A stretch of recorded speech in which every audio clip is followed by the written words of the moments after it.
Vamos lá então, pessoal. Continuando as nossas abordagens físicas, hoje a gente fala um pouco sobre as propriedades e dimensões.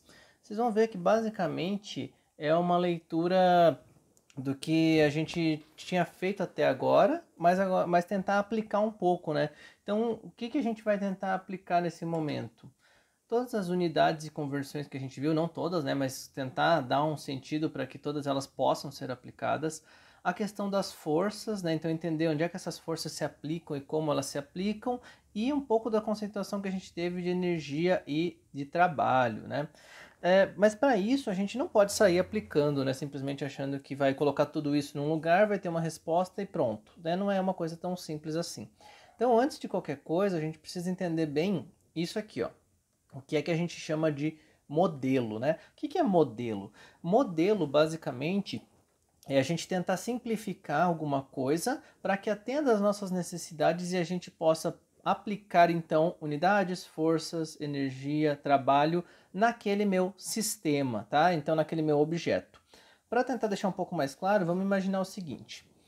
Nessa primeira imagem aqui, vocês percebem que eu tenho uma forma aleatória, né, dentro dos nossos eixos. Então, eixos cartesianos, x e y, mostram para a gente aqui o nosso plano, nosso papel, tá? Então, nesse papel aqui eu tenho esse meu sistema, seja ele o que for.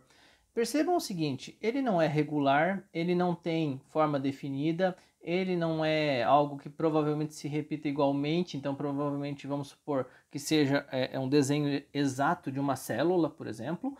A gente, se for desenhar outra célula, ela não vai ter o mesmo formato. Então, se eu fosse aplicar todos os conceitos para esse sistema aqui, eu teria que entender cada pedacinho dele. Ou seja, aqui eu tenho uma curva, aqui eu tenho uma área menor, aqui eu tenho uma área maior. Qual é a área de toda essa forma que não tem uma fórmula pronta para eu calcular a área de tudo isso? E aí vai daquela necessidade. Eu preciso mesmo conhecer com essa imensidão de detalhes ou simplesmente eu posso conhecer o geral, né, a coisa média.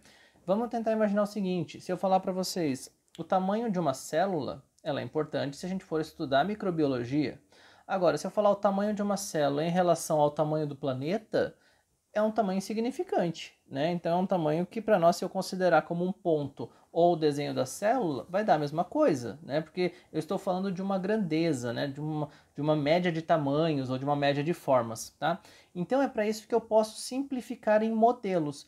Dependendo do que eu quiser, eu posso transformar isso aqui, por exemplo, numa forma retangular. Ah, mas não tem nada a ver com essa forma, realmente. Mas se eu for aplicar, por exemplo, eu quero saber a massa, eu posso dizer que é uma massa compreendida nesse espaço todo aqui. Então ela estaria nesse espaço, agora está nesse.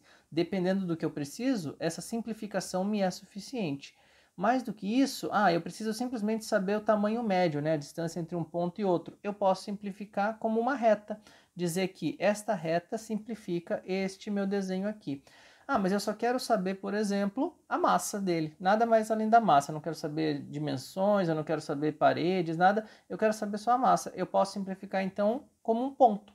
E a partir desse ponto, saber a massa desse objeto e estudar a partir da massa, por exemplo, as forças, o peso e tudo mais que agem sobre esse sistema. Tá? Então, esse desenho pode ter todas essas modelagens aqui, tá? Para a gente poder aplicar as grandezas que assim forem necessárias. E o que eu posso aplicar neles? Posso aplicar o que a gente já viu: velocidade, conservação de energia, queda livre. O que seria? Velocidade, né? Uma grandeza de metros por segundo, por exemplo, né? Uma das unidades. Conservação de energia é a transformação de energia cinética em potencial ou potencial em cinética, né? A interconversão de energias. Queda livre tem a ver com a força gravitacional, né? Então, como é que essa força gravitacional age sobre o meu sistema, tá? Vamos lembrar o seguinte: quando eu falo em espaço e tempo, eu tenho sempre que relacionar isso com grandezas fundamentais. Não são elas que vão ser medidas, mas as relações entre elas é que vão fazer com que a gente tenha grandezas que possam ser medidas. Por exemplo, velocidade é uma relação espaço-tempo, metros por segundo, quilômetros por hora, tá? Então, a relação espaço-tempo eu consigo medir, mas eu não consigo medir a grandeza espaço isoladamente ou tempo isoladamente, porque eu preciso dessa relação. Qual é o espaço em relação ao tempo? Aceleração, de novo, eu não consigo medir a aceleração se eu não fizer uma relação entre a velocidade num determinado tempo, metros por segundo ao quadrado, por exemplo. Mas para eu saber velocidade, eu preciso, de novo, estabelecer uma relação entre duas grandezas fundamentais, espaço e tempo. Tá? Então, elas vão gerar para nós as definições de outras grandezas. E aí, o que a gente vai poder medir com elas, por exemplo? Velocidade média. O que seria velocidade média? Imagina aqui que eu tenho um objeto e esse objeto está numa determinada velocidade. Primeiro ponto, se eu falo que tem uma velocidade em metros por segundo e um outro valor numérico em quilômetros por hora, isso significa que essas velocidades são diferentes? Não, como a gente já viu lá nos nossos primeiros vídeos, né? Isso é apenas uma conversão para qual grandeza é mais coerente para o que eu preciso trabalhar, metros por segundo ou quilômetros por hora. Né? Não existem apenas essas duas conversões, eu posso fazer quilômetros por segundo, metros por hora, tá? Então o que a gente não pode ter é uma ideia de que existe um número mágico que transforma uma em outra. A gente precisa entender que as conversões são passíveis em todas as unidades de espaço e tempo, de distância e de tempo, né? Se a gente for chamar assim melhor. Vamos tentar ter uma ideia do que eu estou falando com isso. Vamos imaginar que eu tenho algum objeto no espaço aqui no deslocamento zero, né? Na distância zero. Então, eu vou chamar isso de tempo zero, que é onde eu começo a medir, que é onde ele está parado, então, para nós aqui. E se ele está parado, quer dizer que a velocidade nesse instante zero, V0, é igual a zero, né? Se ele está parado. E aí, eu vou passar para um segundo instante aqui, que é o instante de 10 centímetros. Ou seja, esse objeto se deslocou de 0 até 10. Eu tenho agora um tempo 1. Eu não sei que tempo é esse, né? Eu não mensurei para nós aqui as grandezas de tempo, mas eu sei que ele demorou um tempo para percorrer de 0 até 1. Este tempo, quando eu relaciono com essa distância, esse deslocamento de 0 e 10 centímetros, eu tenho aí o meu espaço e tempo, consequentemente eu tenho a minha velocidade. Que velocidade é essa? Eu não sei, né? Eu não estou trabalhando com valores numéricos ainda. Mas o mais importante de tudo isso é entender. Beleza, eu tenho essas duas medidas, mas agora eu vou passar para um terceiro instante, 20 centímetros. É um novo tempo, então demorou um tempo.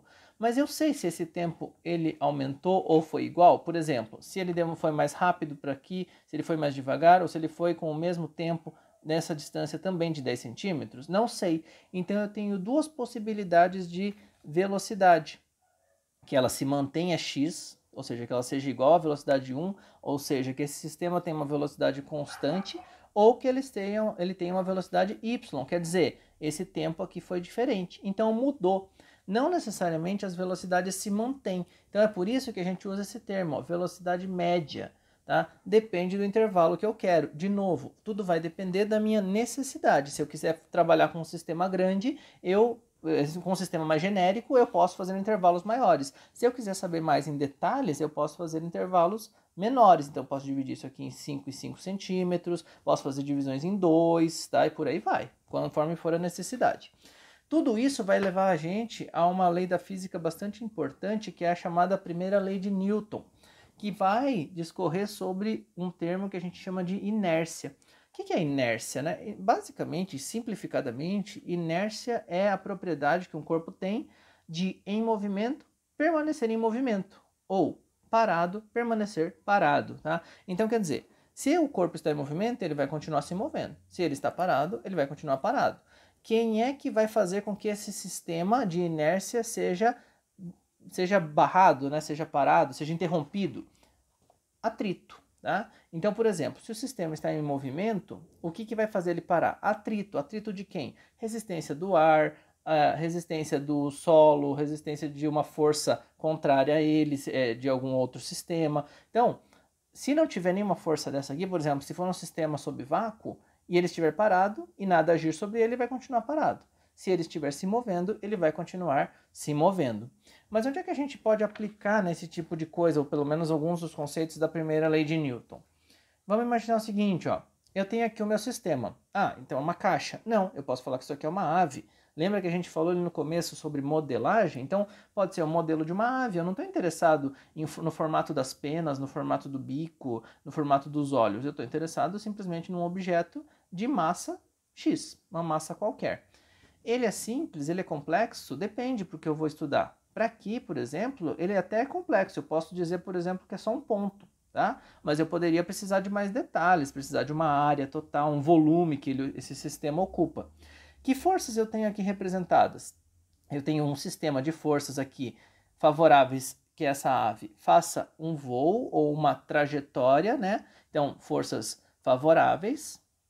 Essas forças estão atuando também com a aceleração, quer dizer, essa ave vai acelerar, né, para poder dar um impulso de voo e adquirir uma velocidade de voo. Só que a gente tem uma força contrária a ela também, que é a massa vezes a gravidade. Ou seja, se a gravidade está atuando, eu tenho que, para fazer com que esse sistema se mantenha em voo, uma força contrária igual ou maior para que ela se mantenha então na altitude que ela precisa. Ah, mas e se for o pouso? Aí ela vai ter que exercer uma força menor porque daí ela quer ir a favor da gravidade.